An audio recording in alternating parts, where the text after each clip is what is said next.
Okay, for this problem, it's synthetic division. So the first thing you need to do is check for your missing degrees.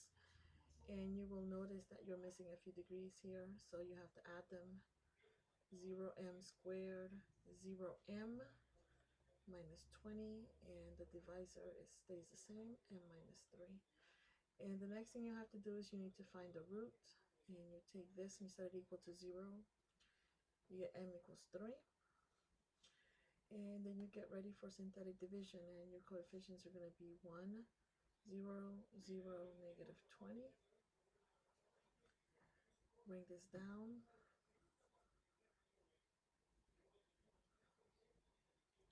Uh, 27 minus 20 is 7. Always remember this is the remainder. This is degree 0, degree 1, degree 2. So then the polynomial would be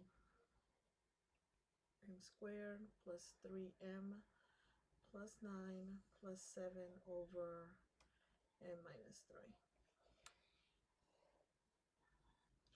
The next problem was a division of rational fractions, and what you need to remember in this one is keep, change, flip. So then this becomes 1 over x minus 5 because we change to multiplication, and 6x minus 30 over 6. And then we multiply across, you get 6x minus 30 over 6 times x minus 5. And before you distribute, I would factor out the numerator.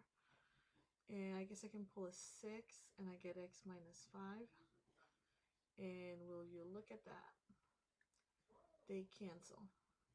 Both the 6's cancel and the x minus 5's cancel. So the final answer would be a 1. The next problem was the addition. And the first thing you need to notice is that you don't have a common denominator. So then you have to give it common denominator. You gotta multiply top and bottom by m plus 5. And your numerator is then this plus this. Alright, so we can rewrite it as 5 plus 2n times n plus 5. Everything over n plus 5. And we distribute this into the n plus 5. You get 5 plus 2n squared plus 10n.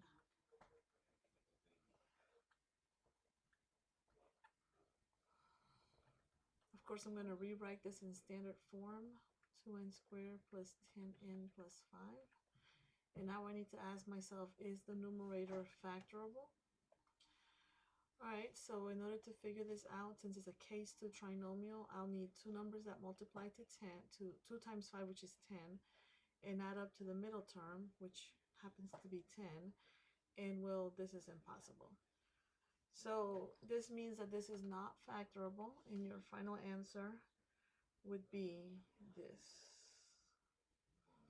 Obviously without the red circles and stuff like that. Alright, the last problem was an equation, and with this one what you have to do is cross multiply, right?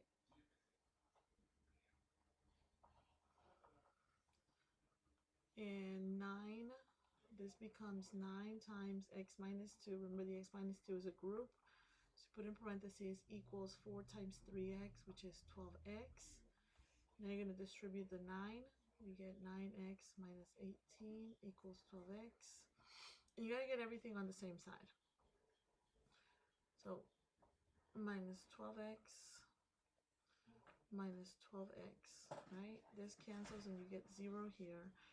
This is going to be 10 and minus 3x minus 18 equals 0. I'm going to continue over here. I'm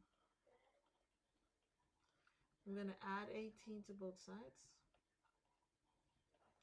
I got minus 3x equals 18 divided by negative 3. I get x equals negative 6. Right, and is this the answer? Let's check. Use a different color.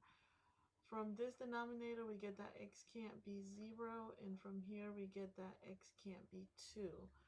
So yes, x equals negative 6 is valid, so then this would be the solution.